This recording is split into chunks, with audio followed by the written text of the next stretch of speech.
এবারে যেই না বলছে প্রহ্লাদ আমি তো তোর হরিবন্ধু, তা তুমি কারাগারে আমি 3 দিন খাইনি, সবে আমি একটা নাড়ু খেতে যাব আর তুমি সঙ্গে সঙ্গে আমার হাতটা চেপে ধরলে। এই তুই খাসনি বলে আমি খাই কি গো মায়েরা? ভক্ত আছে বলে তো ভগবানের এত দাম, আর ভক্ত যদি না থাকতো বাবা ভগবানকে কে চিনতো? ভগবান বলেনি ভক্তই আমার মাতা পিতা, ভক্তই আমার গুরু, ভক্তই আমার রেখেছে না বাদশা। আমি যে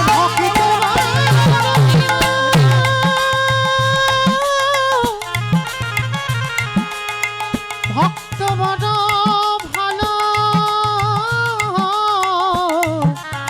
ভালো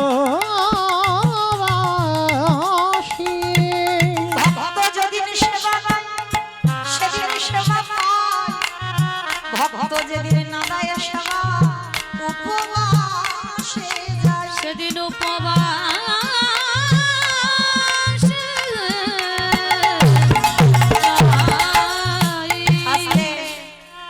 প্রহ্লাদ বলছে high high high high high, আমি তো হরিনাম করেছি বলে আমার বাবা কারাগারে রেখেছে, আমায় খেতে দেয়নি, কিন্তু তুমি তো অন্যায় করোনি।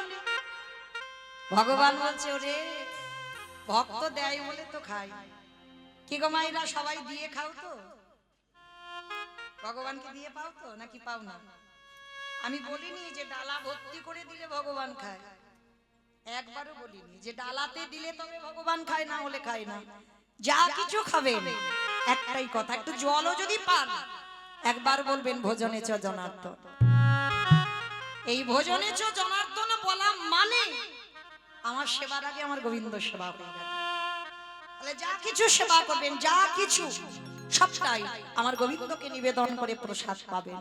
তো আজকে প্রহ্লাদ বলছে ও তার মানে তুমি আমি খাইনি তাই খাওনি, ঠিক আছে নাও খাও, আগে তুমি খাও তারপরে আমি খাবো।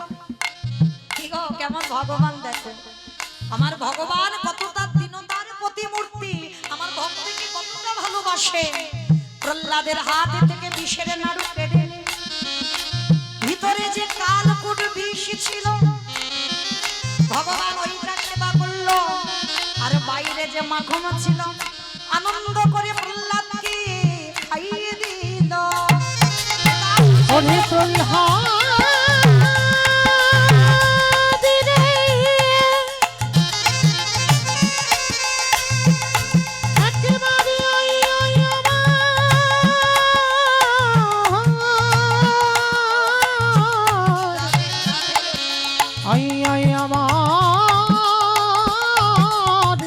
হৃদয়ে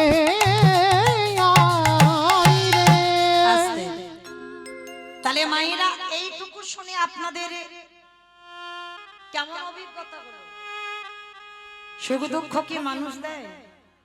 অতটুকু ছেলে 5 বছরের ছেলে প্রহ্লাদ বুঝতে পারলো সুখ দুঃখ দেওয়ার মালিক একজন। তোমার কর্মই তো সেই, কে দুঃখ থাকবে কে দুঃখ পাবে আর কে সুখ পাবে তোমার কর্মই সিদ্ধান্ত নেবে। এ জগতে কোনো মানুষ নয়। তাহলে চলো এই সুখ দুঃখের মালিক যখন আমার ভগবান, আজকে আমরা সেই ভগবানের চরণ আশ্রয় করব বলে যখন সবাই বসলাম, তো চলো আমরা কিছুক্ষণের জন্য যাব বাবা শ্রীধাম নদিয়া নবদ্বীপ। কি মাইনা সবাই যাবেন তো? সবাই যাবেন? তা সবাই যদি চলে যায় কীর্তন কাকে নিয়ে গাইব? কেউ যাব না। তাহলে যাবে কি? আমাদের মনগুলো। দেহ থাকবে আপনাদের রাজার লাটে, হ্যাঁ এখানে দেহগুলো থাকবে, কারণ দেহ দিয়ে বাবা স্বামী সেবা করতে হবে, দেহ দিয়ে ছেলে পুলে মানুষ করতে হবে, কিন্তু খবরদার যেন মন ছেলের দিকে দিয়ে দিও না, মন যেন সংসারে ডুবে না যায়, এইটা খুব খেয়াল রাখতে হবে। যারা সংসার করছো বাবা, এখানে কেউ আমরা সংসার করিনি, কে একজন ভক্ত উঠে বাবা হাত তুলে বলতে পারবে আমি সংসার করছি? বলে না ভাই, তুমি সারা জীবন শুধু সং সেজেছো, সারের কিছু বোঝো। সার তো তাদের জীবনে হয়েছে বাবা। কাদের জীবনে জানো? একটু শুনে নাও মা। ঢেকি দেখেছো? ঢেকি ঢেকি দেখেছো? আচ্ছা এখন তার ঢেকি নেই, এখন সব মিক্সচার মেশিন হয়েছে বাবা ঘরে ঘরে, মানে রোজ যদি মনে করো রোজ পিঠে করে খেতে পারবে। কিন্তু সেই আগেকার দিনে যে ঢেকি ছিল, সেই পৌষ সংক্রান্তিতে যে সেই পিঠে পুলি হবে না, মা যাবে সেই এক সপ্তাহ আগে থেকে বাবা ঢেকিতে চাল কুটাতে। আর যারা যারা ঢেকি দেখেছো দেখবেন একটা এরকম বাঁশ বাঁধা থাকে, থাকে তো, আর দেখবেন ঢেকিতে দুইজন পাত দেয়, আর দেখবেন একজন ঢেকির গড়েতে বসে, গড়েতে বসে কি করে একবার করে ওই চালটা হোক আর গম হোক একবার করে ঘুরিয়ে ঘুরিয়ে দেয়, কি মানে কি না? তা এইবার দুইজন যে পাত দেয় ওদের শরীরে একটা তাল থাকা চাই, মানে দুম ধারাক্কা মারলে হবে না, মানে একটা তাল থাকা চাই যেমন পড়বে, আর একজন ঢেকির গড়ের কাছে বসে চালটাকে ঘুরিয়ে ঘুরিয়ে দেয়।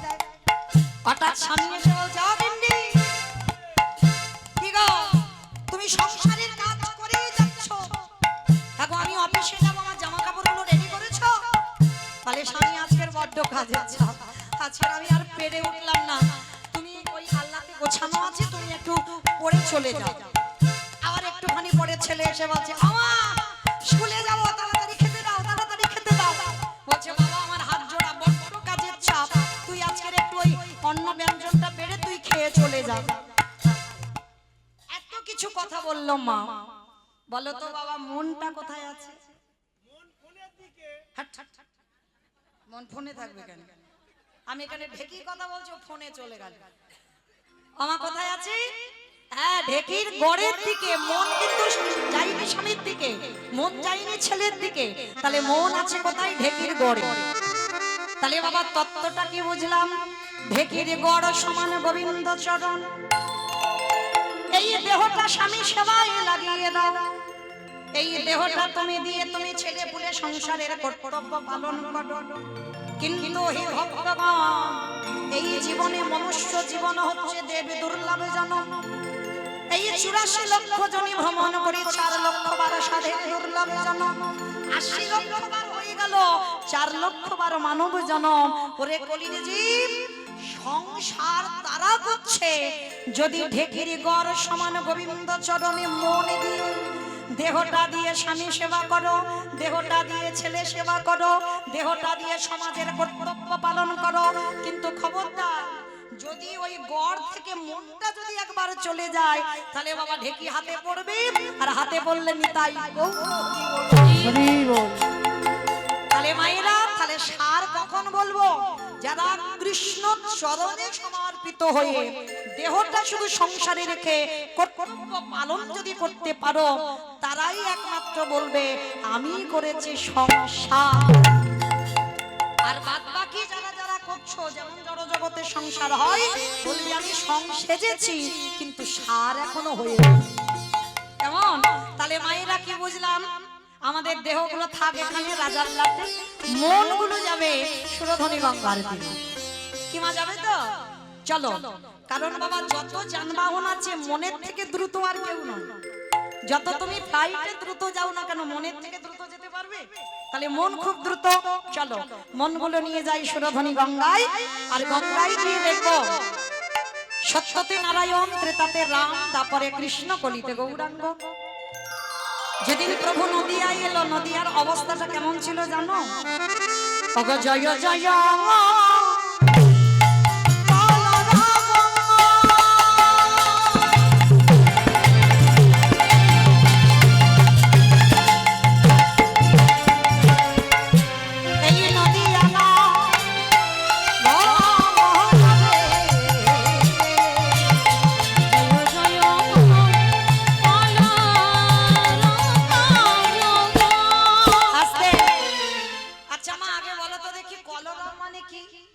মারামারি মারামারি। কলরা মানে মারামারি, কলরা মানে হ্যাঁ চিৎকার চেঁচামেচি গন্ডগোল হইচই, সেটা মহাজনের ভাষায় বলছে কলরব। আচ্ছা মা, ওই এখানে তো কলরব হচ্ছে না, গন্ডগোল হচ্ছে না? হ্যাঁ হচ্ছে, দেখো একটা গুনগুন আওয়াজ হচ্ছে, কিন্তু ওই আওয়াজটা এখানে নয়। এখানে যদি গন্ডগোল করতে হয়, সে গন্ডগোল যেন শুধু আমার প্রভুর জন্য হয়। সে গন্ডগোলটা কেমন? 3টে ধ্বনি, শঙ্কর ধ্বনি, উলুর ধ্বনি। আর যাদের যাদের হাত দুটো এসেছে, যারা বাড়িতে রেখে এসেছো বলবো না, আমার হাত আছে তো সবার, যাদের যাদের হাত আছে কই একবার দেখিয়ে দাও। নিতাই গৌর প্রেমানন্দে হরি বল। হরি বল হরি বল। আমাইরা কই দেখি একটু প্রেম সে বলুন ধ্বনি কলরাটা দেখে একবার তোলো। আজ জয় জয় কলরা আমার গোনারি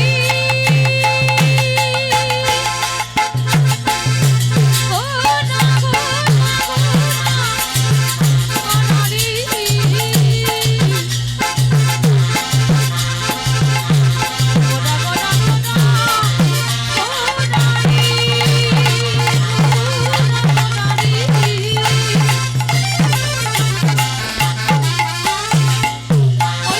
গোনা গোনারি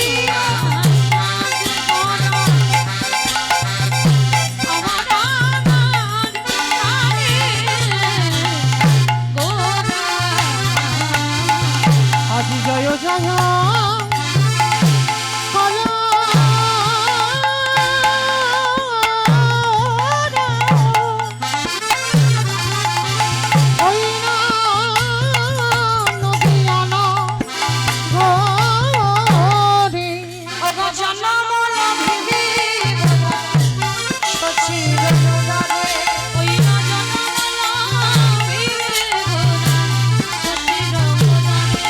ওই না জনমালা মিলে গোধা সচিব উদানে আমার নদিয়াতে গৌর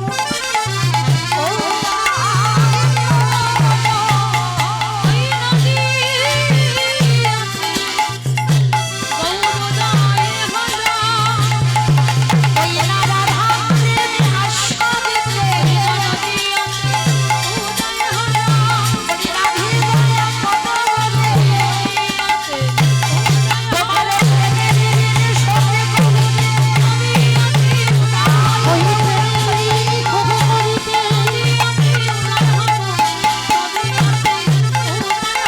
এবারে জনমল ভিবে গোনা সচিব উদানে। আস্তে। আচ্ছা মাইরা এই জায়গাটা একটু ভেবে দেখেন কলিযুগের ভগবান সত্য যুগে ভগবান বড় লোক হলো, ত্রেতা যুগে ভগবান বড় লোক হলো, দাপরিতে ভগবান বড় লোক হলো। ভালো করে হিসাব করে দেখেন হয়নি না? নারায়ণ হয়ে রাজ সিংহাসনে বসলো, অযোধ্যায় রামচন্দ্র 14 বছর বনবাস থেকে ফিরে এসে রাজ সিংহাসন পেল। আর তারপরে কৃষ্ণ তো বাবা মথুরার রাজা, দ্বারকার রাজা, আবার ব্রজের রাজা। কিন্তু সেই ভগবান কলিযুগে বাবা কাঙাল হলো কেন? এই গো মায়েরা, ভগবানের কিছু অভাব নেই, যিনি বিশ্বের স্রষ্টা মালিক তিনি আজকের কলিকালের মাটিতে এসে বাবা ছোট বড় বিচার করছে না, জাতির ভেদাভেদ করছে না, যাকে দেখছে তার চরণে লুটিয়ে পড়ছে। আচ্ছা বাবা, এই জগৎ সংসারে একটা সাধুগুরু বৈষ্ণব দেখাতে পারবেন যে আমার মহাপ্রভুর পথ কেউ অবলম্বন করছে? একটা যদি দেখান, একটা কেউ করছে না। এই যে বাবা আমরা জগৎ সংসারটা কেউ একজন ভক্ত আমরা মহাপ্রভুর চরণ আশ্রয় করেছি বটে, কিন্তু আমার মহাপ্রভুর পথ অবলম্বন কেউ করছে না। আমার ভগবানের জাতের বিচার ছিল, কে নিচু জাত কে উঁচু জাত এটা আমার ভগবান দেখেছিল? ভগবান কোনদিন বাবা ছোট বড় বিচার করেছিল? করেনি। যদি করত নবদ্বীপে মলয় চাঁদ কাজী বিধর্মী মুসলমান তাকে হৃদয় দিত না। যারা যাবেন বামন পুকুরে গিয়ে দেখে আসবেন কাজী সাহেবের সমাধি। আক্ষেপ করেছিল যে আমার মৃত্যুর পর আমার কবরে কেউ ফুল দেবে না। মহাপ্রভু বললেন যে আমারে চাই তারে আমি চাই, যে আমারে না চাই তারে আমি না চাই। প্রয়োজন নেই জগতে কারোর ফুল দেওয়ার। যার সঙ্গে কৃষ্ণ রয় তার কি অপমৃত্যু হয়? ভগবান চাপা ফুলের গাছটা কাজীর সমাধিতে পুঁতে দিল, আজও গিয়ে দেখবে বামন পুকুর। কিমা প্রমাণ নয়, আজও রয়েছে। প্রতিদিন এত এত চাপা ফুল পড়ে বাবা, কোন মানুষের ফুল দেওয়ার দরকার হয় না, কাজীর কবরটা যেন কেউ সাজিয়ে দিয়ে। তাহলে ভগবান জাতির বিচার করে না বাবা, ছোঁয়াছুঁয়ির বিচার করে না, এটা মহাপ্রভুর কোনোদিন ছিল না। কিন্তু কলির মানুষ আমরাই বাবা সেই পদ অবলম্বন করছি। জাতের বিচার নিচু জাত উঁচু জাত এগুলো আমরা বিচার করছি, কিন্তু আমার ভগবান কলিযুগে এসে বাবা ছোট হলেও তার চরণে লুটিয়ে পড়ছে একবার কৃষ্ণ বল, একবার হরি বল। সবার আগে বাবা আমাদের প্রয়োজন ত্রিনাদপি শুনেছি না তররিব সহিষ্ণু না অমানিনা মানদেন কীর্তনীয় সদা হরি। একজনকে বাবা দেখাতে পারবেন বাবা ত্রিনাদপি শুনেছেন? কত সোজা নয়। আগে ঘাসের মতো সহিষ্ণুতা, গাছের মতো সহিষ্ণুতা অর্জন করো। গাছের মতো তুমি নতই, ঘাসের মতো তুমি আগে নত হতে শেখো। মারিয়ে গেলেও তুমি কোনো প্রতিবাদ করবে না। হাজার কলঙ্ক তোমার গায়ে লেগে গেও তুমি তোমার জায়গায় ঠিক দাঁড়িয়ে থাকবে। আজকের সেই চৈতন্য মহাপ্রভু যাকে দেখছে প্রণাম কেন, সমাজকে শিক্ষা দিল। যুগ ধর্ম প্রবর্তক নাম সংকীর্তন, চারি ভাব ভক্তি দিয়া নাচাই ভুবন। আপনি ভক্ত ভাব করি অঙ্গীকার, আপনি না করলে ধর্ম জীবের শিখানো না যায়, আপনি আচরি ধর্ম জীবের শিখায়। এই তো সিদ্ধান্ত গীতা ভাগবতে গায়। এই মতো কলিকালে প্রথম সন্ধ্যায় অবতীর্ণ হলেন কৃষ্ণ আপনি নদিয়ায়। তাই গৌর হরি বল, হরি বল, হরি বল। বাবা যারা যারা কীর্তন বোঝেন কি বললেন মহাপ্রভু? নিজে আচার্য ধর্ম জীবেরই শিখায়, নিজে না করলে ধর্ম জীবকে শেখানো না যায়। ভালো করে শুনবেন, এটা তো আর হিন্দি ভাষা বলছি না, ইংরেজি ভাষা নয়, বাংলা ভাষা। নিজে আচার্য ধর্ম মানে নিজে আচরণ করো, আর নিজে আচরণ করে সমাজকে শেখাও। তাহলে মহাপ্রভু নিজে আচরণ করেছে ভগবান হয়ে, ভক্তদের চরণ ধুলা। কিন্তু আমরা কলির মানুষ, আমরা মেনে নিতে পারছি না বাবা যে গুরুজনদের পদধুলার কত দাম। কিন্তু আমার ভগবান মহাভারতে যুধিষ্ঠির দ্বারা শিক্ষা দিয়ে গেছে বাবা, ভক্তদের পদধুলার কত দাম, গুরুজনদের পদধুলার কত দাম। কবে শিক্ষা দিয়েছে জানো?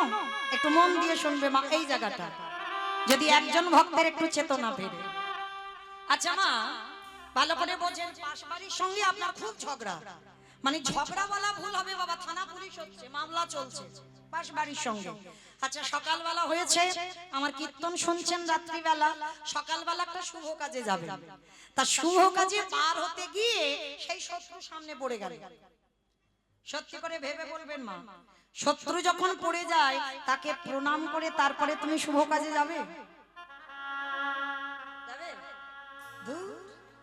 মাথায় হাত দিয়ে বসবে হাই হাই হাই, আমার দিনটা মাটি হয়ে গেল। সবার কথা, যারা বসে আছেন দাঁড়িয়ে আছেন, আমি কীর্তনিয়া সম্প্রদায়, প্রত্যেকের কথা। কারণ শত্রুর মুখ দেখলে যাতে অশুভ, দিন ভালো যায় না কি মা? এটাই তো। যেমন ধরেন এই গ্রামাঞ্চলে একটা কুসংস্কার আছে, কিরকম বলে যে নারীর প্রথম সন্তান মরে যায় সে নারী কোনো শুভ কাজে লাগে না, বলি কি না মা? তাহলে আপনারা বলেন, আমার চৈতন্য মহাপ্রভুর মা শচী ঠাকুরানী প্রথম তো গর্ভে 8টা মেয়ে মরলো, নবম গর্ভের ছেলে বিশ্বরূপ 16 বছর বয়সে সন্ন্যাসী হলো, 24 বছরের ছেলে নিমাই মাকে কাঁদিয়ে সন্ন্যাসে গেল, যে শচী মা স্বামী হারালো। তাহলে আপনারা কি বলবেন, সকালবেলা উঠে যদি নিমাইয়ের মা শচীর বদন দেখি আমাদের যাত্রা শুরু হবে? বলবো? বলবো না তো। তাহলে এই কথাটা কেন বলি আমরা সমাজে? যে নারীর প্রথম সন্তান থাকে না সে নারীর মুখ দেখা মহাপাপ। কারা বলে এই কথাগুলো? এগুলো কোনো গ্রন্থের কথা নয় বাবা, এগুলো শাস্ত্রবিধান নয়, এগুলো আমাদের মন গড়া কথা, আমাদের মন গড়া কথা। আজকে লক্ষ্য করে দেখেন বাবা, চৈতন্য মহাপ্রভু প্রণাম করে সমাজকে শিক্ষা দিচ্ছে, সাধুগুরু বৈষ্ণব গুরুজন পিতা মাতা সবার আগে পদধুলাটা নিতে শেখো। তাই তো মহাভারত প্রমাণ। যেদিন বাবা মহাভারতে কতদিন যুদ্ধ হয়েছিল গো? কতদিন? 18 দিন। পূর্ণ হয়নি 17 দিন এক বেলা, 17.5 দিন। তার যুদ্ধ প্রারম্ভে মানে যুদ্ধের আগের দিন ভগবান কৃষ্ণচন্দ্র যুধিষ্ঠির মহারাজকে ডাকছেন, যুধিষ্ঠির দাদা, যুধিষ্ঠির দাদা আর দেরি করো না, তাড়াতাড়ি তুমি রণসাজে তৈরি হও, এক্ষুনি যেতে হবে আমাদের ধর্মক্ষেত্রে কুরুক্ষেত্রে। যখনই কথাটা বলা যুধিষ্ঠির মহারাজ বলল, কৃষ্ণ ক্ষণকাল বিলম্ব করো ভাই, আমি একটুখানির জন্য আমার বড় মার কাছে যাব। ভালো করে শুনবেন, মার বড় মাটাকে মহাভারতে যুধিষ্ঠির গান্ধারী, বাহ গান্ধারী 100 ছেলের মা, আমাদের মতো একটা দুটো নয়, 100টা সন্তান, একটা পুত্র কন্যা সন্তান ছিল যে দুঃশল্যা। তাহলে যে 101টা সন্তান সন্ততির মা, সেই গান্ধারীকে প্রণাম করবে কেন? কৃষ্ণ প্রশ্ন করেছিল, যুধিষ্ঠির দাদা তোমার কি মাথার গন্ডগোল? যে ঠাকুরের কাছে মানত করে কবে যুধিষ্ঠির মৃত্যু হবে, কবে ভীম অর্জুন নকুল সহদেবের পতন হবে, আর তুমি কিনা যুদ্ধে যাবার আগে সেই মেয়েটার পদধূলা। যুধিষ্ঠির হেসে বলল, কৃষ্ণ এইটা অন্য কেউ বললে আমি মানতাম, কিন্তু তোর মুখে সাজে না ভাব। তুই বোধহয় ভুলে যাচ্ছিস আমার বড় মা, আমার মায়ের থেকে আগে। আর এই পৃথিবীতে যে বড় মা হয় তার পদধূলা নিয়ে বাবা যদি যুদ্ধে না যায়, আর যুদ্ধ থেকে যদি ফিরে না আসি, আমার বড় মার পদধূলাটা যদি না পাই, কৃষ্ণ তুমি অনুমতি দাও আমি প্রণাম করেই চলে আসবো। ঠিক আছে ঠিক আছে, তুমি দেরি করো না, তাহলে তাড়াতাড়ি যাও আর প্রণাম করে তুমি চলে এসো। ঠিক আছে কৃষ্ণ, যাবো আর আসবো। আর গান্ধারী মা তখন কোথায় বাবা? 100 ছেলের মা। আচ্ছা বলো, তোমার সন্তানের মঙ্গল অমঙ্গল প্রথমে কে বোঝে? মা। মা ডাকটা খুব ছোট ডাক, দেখবে খুব ছোট, সব অক্ষর দুটো করে আছে, কিন্তু মা একটা অক্ষর। মা নামে সুধা ঝরে, মা নামে সুধা খরে, মা বড় সুধার সমান, ডাকিলে জুড়াই আয়ুষে পড়া। মা ডাকার সঙ্গে সঙ্গে বাবা মা শব্দটাই এমন তোমার হৃদয়টা দুলে যায়। গান্ধারী কৃষ্ণের প্রতিচ্ছবি নিয়ে কাঁদে আর বলে, কৃষ্ণ আমি তো মা, আমার মন কু গাইছে, আমি জানি আমার 100টা ছেলে যুদ্ধে যাবে, ওরা আর কেউ ঘরে আসবে না, কিন্তু কৃষ্ণ পারলি না আমার 99টা ছেলেকে খারাপ করতিস, আমার একটা ছেলেকে ভালো করে দিতি। কৃষ্ণ রে,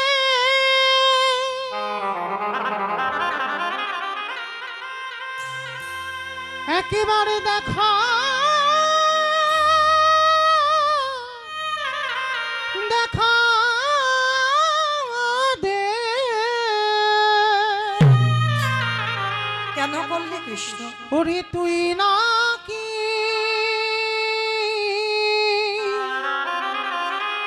ভক্তে ভগবান। গান্ধারী বসে বসে কাঁদছে, ঠিক সেই সময় যুধিষ্ঠির মহারাজ এসে ডাকছে, বড় মা। চমকে উঠেছে, কে আমায় বড় মা বলল? দরজায় এসে দেখে না যুধিষ্ঠির। কি চাস? শত্রু তো, সব থেকে বড় শত্রু। কি চাস? কেন এসেছিস আমার কাছে? বড় মা আমি জীবনে তোমার কাছে কিছু চাই, সারা জীবন তুমি ঠাকুরের কাছে কেঁদেছো, কবে আমার মৃত্যু হবে আমি কোনদিন তাতে আমার দুঃখ নেই। বড় মা আজ আমি জীবনে তোমার কাছে একটা জিনিস চাইব, তুমি দেবে? বল, যদি আমার কাছে থাকে আমি দেব, যদি সাধ্যের মধ্যে হয়। আছে আচ্ছা আছে বলেই তো তোমার কাছে এসেছি, তুমি ছাড়া কেউ দিতে পারবে না। বল কি? না ওরকম করে নয়, আগে আমার মাথায় হাত দিয়ে বলো আমি যা চাইবো তুমি দেবে। আরে বাবা মাথায় হাত দেওয়ার কি আছে, বললাম তুমি দেব, বল কি চাস? না ত্রিসত্য তোমায় করতে হবে। গান্ধারী ত্রিসত্য অঙ্গীকারে আবদ্ধ হলো। যুধিষ্ঠির মহারাজ আঁচলটা পেতে, কোমরে যে ধটিটা ছিল পেতে দিয়ে বলছে, বড় মা আমার একটা জিনিস দেবে। বল বাবা কি চাস? কাল যুদ্ধে যাবি আর আজ আমার কাছে চাইবি কি? ওগো বড় মা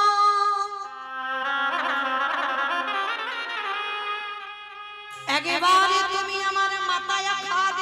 আশীর্বাদ করে দাও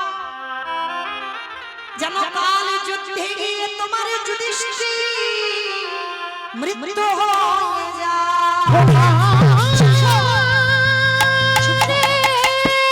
বলিস না বাবা, বলিস না, বলিস না।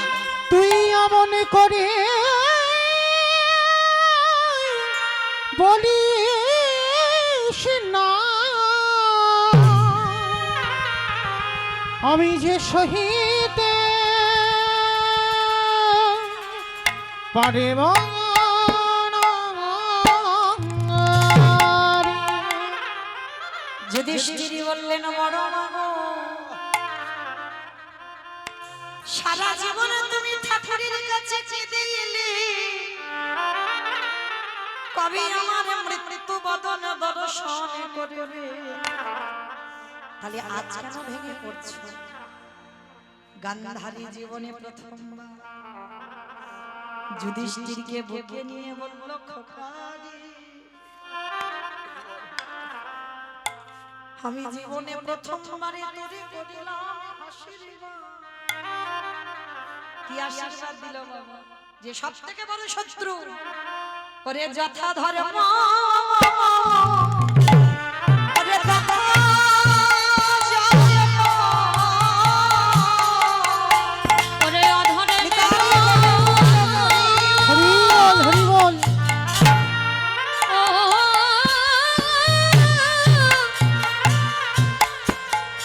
ভাত খাই রে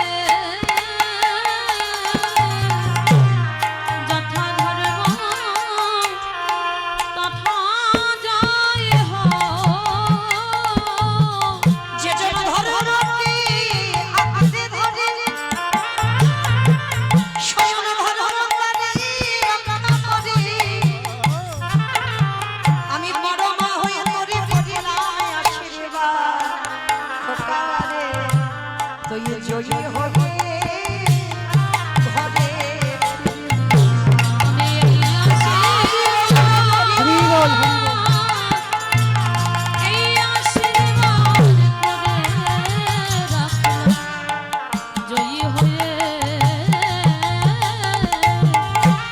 ঘরে ফিরবে।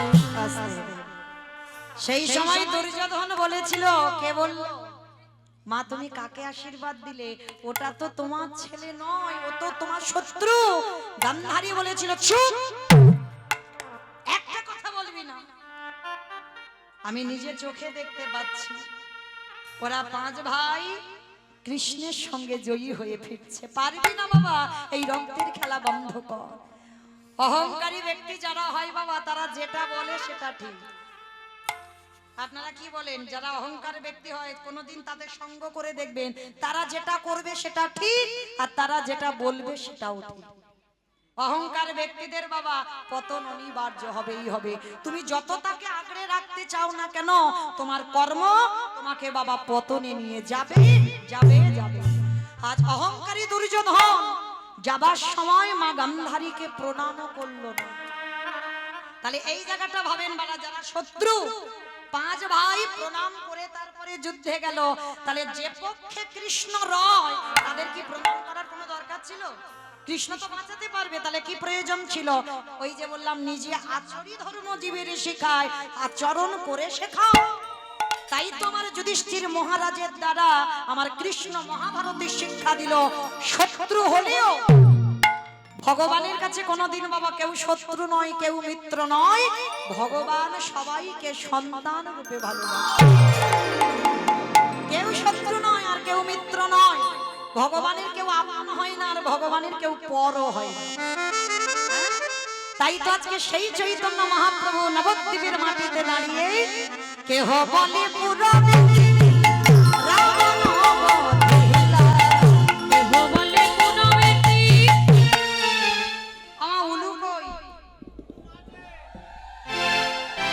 কেহ বলে পুরাণে রাবণ বধিলা।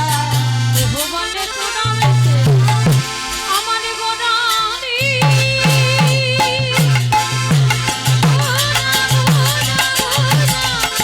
গোড়ালি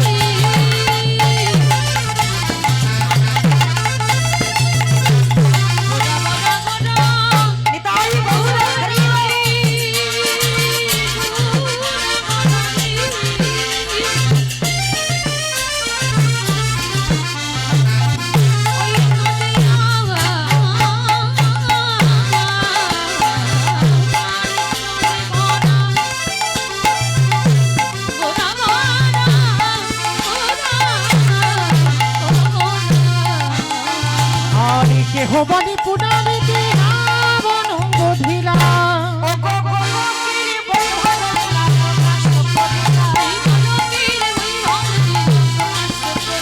ওই গোলকের বৈভবী লীলা ধূম্রকান্ত করিলা শ্রী রাধারে ভাবে বোধায় অবতার।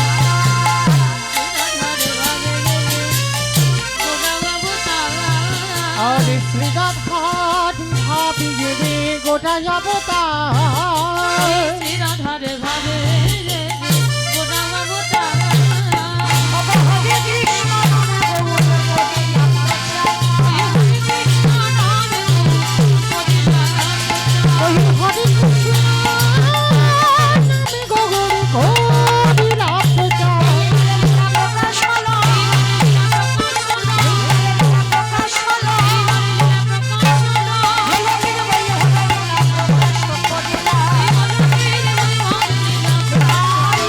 ওই গোলকের বৈভবী লীলা প্রকাশ করিলা বাসুদেব ঘোষ কাশে করি যোদহার যে গৌর সেই কৃষ্ণ সেই তো জগন্নাথ জলাধে ভক্ত চরণে আমার বিনীত নিবেদন, আমার এই রাজারলাটের হরিবাসর ভিক্ষাই এদের সম্বল। তো আপনাদের মতো ভক্ত চরণে আমার নিবেদন, যার যেমন সামর্থ্য যার যেমন ক্ষমতা আছে, আমার কমিটি দাদা ভাইরা দিদি ভাইরা আপনাদের চরণে যাবেন। যার যেমন সামর্থ্য আছে, কোনো চাহিদা নেই, তো যার যেমন ক্ষমতা ওদের আঁচলে একটু করে দান করবেন। আপনাদের দান যেন গৌর গোবিন্দ সেবার কাজে লাগে, এই হরিনাম সংকীর্তনের যজ্ঞে লাগে। তাই কোথায় গেল দাদারা, কোথায় গেল? রাধে যাও, ভক্তদের চরণে যাও। তো যাই হোক, তো মায়েরা চেষ্টা করবে যারা যারা দেবে যেন ওই ঝনঝন আওয়াজ না হয়, একটু বেশি বেশি চেষ্টা করো, কেমন? কারণ ভিক্ষাই তো সম্বল, বুঝতেই পারছ। কারণ ভিক্ষা যদি না দাও, এত বড় হরিনাম সংকীর্তনের আয়োজনটা হবে কি করে বাবা? প্রতি বছরের ন্যায় আবার ভক্ত সেবা, মানে আপনাদের নিয়ে আপনাদের সেবা।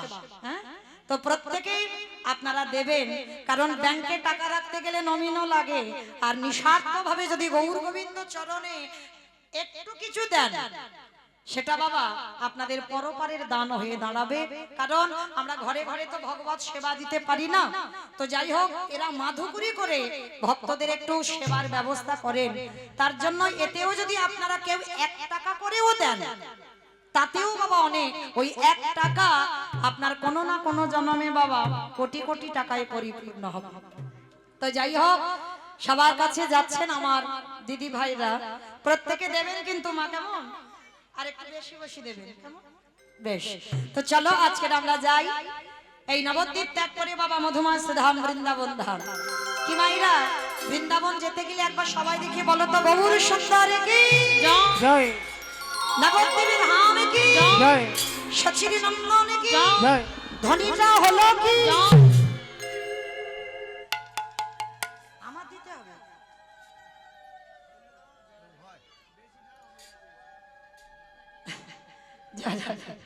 আমার দিতে গেলে তো সময় লাগবে না। তো যাই হোক, যারা যারা বেশি কিছু দেবেন আসবেন আমার কাছে এসে, আমার জন্য নয়, আমার জন্য নয়, আমার কমিটি দাদা ভাইদের জন্য। যদি কেউ বেশি কিছু পারেন, মানে 500 1000 এর নিচে নয়, ওই যে বললাম আমার জন্য নয়, আমার কমিটি দাদা ভাইদের জন্য। যদি কেউ এমন হৃদয় ব্যক্তি থাকেন, অন্তত আমার আসরে এসে আপনারা আমার আঁচলে একটু দিয়ে যাবেন। কারণ আমার কমিটি দাদাদের এমনই অবস্থা, একটু ভিক্ষা করে দিতে হবে, তার জন্য আপনাদের কাছে বলা। তো যাই হোক, যদি কোনো ব্যক্তি একজন থাকেন, কি নাম?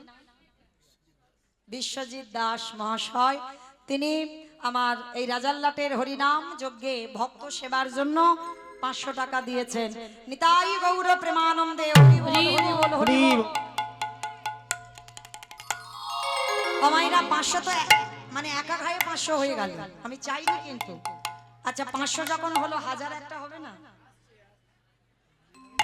যদি হয়, মানে আমি কারোর উপরে চাপিয়ে দিচ্ছি না, কারণ প্রথমেই বলে নিয়েছি আমার জন্য নয়, আমার কমিটি দাদা ভাইদের জন্য। যদি একজন ভক্ত থাকেন অন্তত 1000 টাকা, তার জন্য আমি দাঁড়িয়ে রইলাম। কেউ একজন আসবেন, তার মনের আশা আমার রাধারানী পূরণ করবেন। অন্তত কেউ একজন 1000 টাকা ভগবত সেবার দান করবেন। নিতাই গৌর প্রেমানন্দে হরি বল। হরি বল। কই দেখি সবাই একবার দুটো হাত তোলেন তো দেখি আমার সঙ্গে সবাই। যাদের যাদের হাত আছে তোলো, যাদের নাই তুলতে হবে না। আমার মাঝখানটা ধসে যাচ্ছে কেন? এই ধসা রোগটা ভালো নয়। সবাই একসঙ্গে বলো গৌর সুন্দরী কি জয় নবদ্বীপ ধাম কি জয় সচিব নন্দন কি জয় বিষ্ণু প্রিয়া কি জয় নিতাই চাঁদ কি জয় ভক্তবৃন্দ কি জয় হরিবাসর ধাম কি জয় সাধুগুরু বৈষ্ণব জয় আপন আপন গুরুচরণ জয় কমিটি ভাই সব জয় হরিনাম যজ্ঞ কি জয় আছে আনন্দ জয় মহাপ্রসাদ কি জয় নিতাই হরি বেশ চলো এবার আমরা বৃন্দাবনে যেতে গিয়ে পাবো। একটা ভজন গাইতে গাইতে যাওয়া হোক। কি একটা ভজন হবে তো? কই আগে দেখি সবাই উলুধ্বনিটা দাও। বৃন্দাবন ধামে अपार जपी जा राधे राधे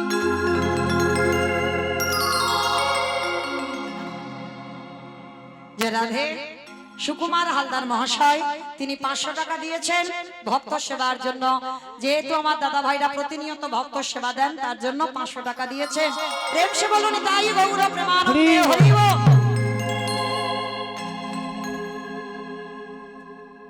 রাধে রাধে। বেশ আমার আর এক রাধারানীর চরণের দাসী, তিনি 1000 টাকা আমার ইচ্ছাতে নয়, আমার রাধারানীর ইচ্ছাতে, আমি বলিনি। রাধারানী চাইলো তাই 1000 টাকা আমার এক দিদি ভাই দিয়ে গেলেন ভগবত সেবার জন্য। প্রেম সে বলনি তাই গৌর প্রেমানন্দে হরি বল। অমাইরা তাহলে 500 500 দুটো হলো 1000 হলো, আর 1500 হবে না?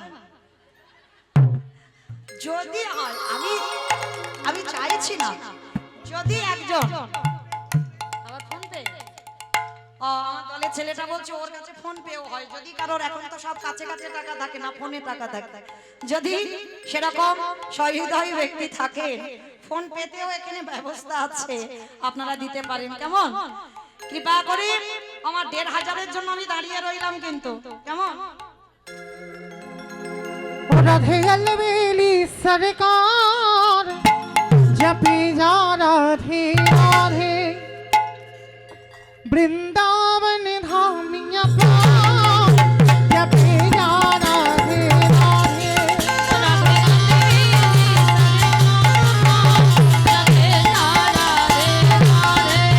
राधे अलबेली सरकार जपी जा राधे राधे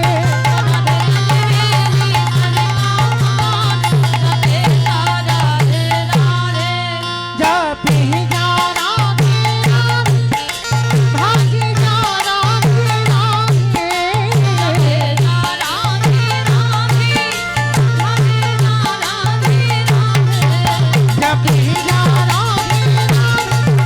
भागी जा राधे राधे আস্তে বাবা, আমি আর আমার সম্প্রদায় যাবো, আর কেউ যাবো না। ঠান্ডা?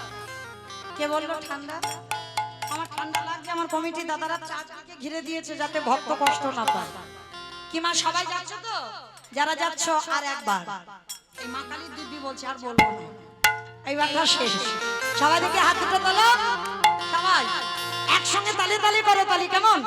तू वृंदावन में